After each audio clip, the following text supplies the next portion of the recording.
గుంటూరు నుండి 27 కిలోమీటర్లు ఉన్న అమరావతికి ప్రతి అరగంటకు బస్సులు తిరుగుతూ ఉంటాయి. ఇక్కడ ఒకనాడు బౌద్ధులు, శివుడు విశ్వవిద్యాలయాలు స్థాపించి మహోన్నతమైన చరిత్ర సృష్టించారు. విశ్వవిఖ్యాతిని వెలయించారు. ఆనాటి వైభవాలు, చిహ్నాలు చరిత్రలో ఈనాటికి సాక్ష్యం పలుకుతున్నాయి. పంచరామాలయాన అమరారామము, కొమరారామము, భీమారామము, ద్రాక్షారామము, క్షీరారామములలో మొదటిది. పావన కృష్ణానదీ తీరమున నెలకొలి ఉన్న ఈ క్షేత్రము క్రీస్తుపూర్వ కాలము నుండి సుప్రసిద్ధ బౌద్ధ క్షేత్రముగా పేరుగాంచి ఉంది.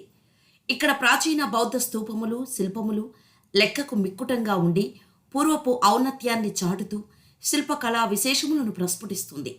ఇది శాతవాహన కాలం నాటి వరకు ఒక గొప్ప రాజధాని నగరంగా అభివృద్ధి చెందిన చిహ్నాలు కనపడుతున్నాయి. క్షేత్ర వైభవం. ఇక్కడ ముఖ్యంగా చూడదగినది అమరేశ్వరాలయం. వెలసిన దేవుడు అమరేశ్వర స్వామి, దేవేరి బాల చాముండి అమ్మవారు. పంచ ప్రాకారాల మధ్య ఆలయం ఎత్తుగా నిర్మించబడింది. ఇక్కడ లింగం సుమారు 15 అడుగుల ఎత్తున ఉంటుంది. 3 అడుగుల కైవారంతో తెల్లగా ఉంటుంది. ఈ లింగమును గూర్చి ఒక వింత ప్రచారంలో ఉంది. ఈ శివలింగము దినదినము పెరుగుతుందని, ఆలయం ఎంత పెంచినప్పటికీ చాలకపోవటంతో ఆలయ నిర్మాతలు లింగాన్ని పెరగకుండా నివారించాలనే ఉద్దేశంతో లింగము నెత్తిపై ఒక మేకును కొట్టారని, అంతటితో పెరుగుదల ఆగిందని సమాచారం. దీన్ని రుజువుపరుస్తున్నట్టుగా లింగం చాలా ఎత్తుగా ఉండి నెత్తిపైన మేకు కొట్టినప్పుడు స్రవించిన రుధిర దారాల చారలు, గుర్తులు ఉన్నాయి. స్వామికి అభిషేకం చేయాలన్నా పైకెక్కి వెళ్లి చేయాల్సిందే. ఈ అమరావతికి ఒక పురాణ కథ కూడా ఉంది. దేవేంద్రుడు అహల్యజారుడై తత్పాప పరిహారార్థం ఇక్కడ శివలింగమును ప్రతిష్ఠించాడని, దేవతల ప్రభువైన సురేంద్రుని చేత ప్రతిష్ఠించబడినది కాబట్టి అమరావతి నామము సార్థకంగా ప్రసిద్ధమైనది అని అంటారు. ఇక్కడ దగ్గరలోనే దీపాల తిన్నె అనే ప్రదేశం ఉంది. బౌద్ధ విగ్రహాలు, స్తూపాలు కలిగిన చోటు ఇది. ఆర్కియలాజికల్ డిపార్ట్మెంట్ వారు ఆనాటి ఔన్నత్యపు చిహ్నాలను తమ ఆధీనంలో ఉంచుకొని ప్రాచీన కళా సంపదను కాపాడుతూ ఉన్నారు. చరిత్ర అధ్యయన పరులకు ఇవి ఎంతో ఉపయోగకరంగా కూడా ఉంటాయి. ఇది శైవ క్షేత్రము. గుంటూరు జిల్లాలో ఉన్న అమరావతి పట్టణంలో కృష్ణానదీ తీరాన ఉన్నది ఈ ఆలయం. ఈ ఆలయంలో కొలువు తీరిన దేవుడు అమరలింగేశ్వర స్వామి. ఈ శివాలయము ఆంధ్రప్రదేశ్లోని పంచారామాలలో ఇది ఒకటి.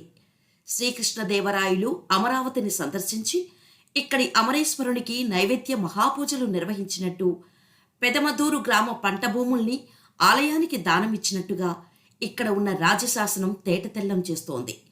కొండవీటి రెడ్డిరాజులపై విజయానంతరం 1517లో చారిత్రక ప్రాంతం కృష్ణాతీరమైన అమరావతిని దర్శించిన కృష్ణదేవరాయలు ఇక్కడ తులాభారం తూగారు.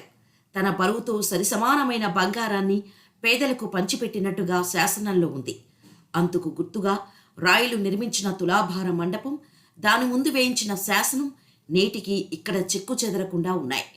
ఆలయంలోని దక్షిణ 2వ ప్రాకారంలో ఈ మండపం ఉంది.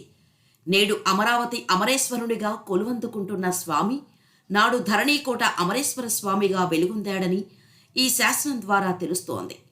రాయలు తన భార్య చిన్నాదేవి చేత కృష్ణవేణి తీరాన రత్నధేను మహాదానం, తిరుమలదేవి చేత సప్తసాగర మహాదానం చేయించినట్టుగా ఇందులో రాసి ఉంది.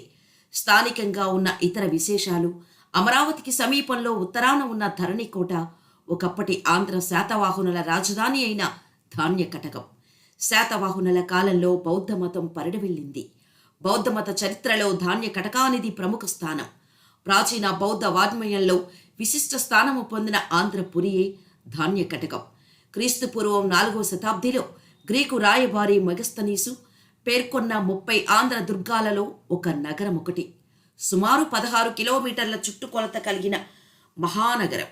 నేటి అమరావతి, ధరణికోట అందులోని భాగాలే. మౌర్యులకు పూర్వము క్రీస్తుపూర్వం 4-3 శతాబ్దాలలో ఈ ప్రాంతం గణతంత్ర రాజ్యంగా ఉన్నట్టు ఆధారాలు ఉన్నాయి. బుద్ధుని జీవితకాలం నుండి క్రీస్తు శక 14వ శతాబ్ది వరకు ఇక్కడ బౌద్ధం నీరాజనాలందుకుంది. మరుగున పడిన చైత్ర ప్రాశస్త్యం తిరిగి 18వ శతాబ్దంలో వెలుగు చూసింది. దీపాల దిన్నగా పిలువబడిన పెద్ద దిబ్బను త్రవ్వి 1793లో మహాస్తూపాన్ని వెలుగులోకి తెచ్చిన వ్యక్తి కల్నల్ కోనిల్ మెకన్జీ. అప్పటికే మహాచైత్యమంతా కూలిపోయి 90 అడుగుల చుట్టుకొలత, 20 అడుగుల ఎత్తుగల ఒక దిబ్బలాగా మిగిలింది. అనేక విడతలుగా జరిగిన తవ్వకాలలో ఎన్నో విలువైన విగ్రహాలు, పరికరాలు మరియు ఇతర వస్తువులు దొరికాయి. ఈ త్రవ్వకాలను సర్ వాల్టర్ స్మిత్ 1845లో, రాబర్ట్ సీవెల్ 1877లో, జేమ్స్ బర్గెస్ 1881లో మరియు అలెగ్జాండర్ రియా 1888-89 మధ్యలో చేపట్టారు. ఆఖరున జరిగిన తవ్వకాలలో ఈ చైత్య నిర్మాణానికి కొన్ని వేల సంవత్సరాలకు పూర్వం నివసించిన మెగాలిత్స్కు సంబంధించిన అవశేషాలు కూడా దొరికాయి. ఇక్కడ దొరికిన శిల్పాలలో ఎక్కువ మద్రాస్ గవర్నమెంట్ మ్యూజియం, చెన్నై మరియు బ్రిటిష్ మ్యూజియం, లండన్లలో భద్రపరిచారు. ధాన్య కటకంలో 1962-65 మధ్యలో ఎం వెంకటరామయ్య మరియు కె రాఘవాచార్యుల ఆధ్వర్యంలో త్రవ్వకాలు జరిగాయి. ఇందులో 5 కాలాలకు సంబంధించిన ఆధారాలు దొరికాయి. కార్బన్ డేటింగ్ ద్వారా ఈ పట్టణం క్రీస్తుపూర్వం 5వ శతాబ్దానికి చెందిందని తెలిసింది. అద్భుతమైన శిల్ప కళతో అలరారే స్తూపంపై బుద్ధుని జీవిత చరిత్రకు సంబంధించిన చిత్రాలు, బౌద్ధ చిహ్నాలు చెక్కబడి ఉన్నాయి. స్తూపంపై బ్రాహ్మీ లిపిలో శాసనాలు చెక్కబడి ఉన్నాయి. ఈ స్తూపం గురించి అప్పటి బ్రిటిష్ పురాతత్వ పరిశోధకుడు ఫెర్గుసన్ ఇలా అన్నాడు: కళా వైదుష్యానికి సంబంధించి ఇది భారతదేశంలోని అత్యంత విశిష్టమైన కట్టడం. దీన్ని చెన్నైలోని ప్రభుత్వ ప్రదర్శనశాలలో భద్రపరిచారు. ఆ అమరావతికి అతి దగ్గర రైల్వే స్టేషన్ గుంటూరు. అక్కడి నుండి అమరావతికి బస్సు సర్వీస్ ఉంది. వర్షాకాలంలో విజయవాడ నుండి లాంఛీల ద్వారా కృష్ణానదిపై ప్రయాణించి అమరావతి చేరవచ్చు.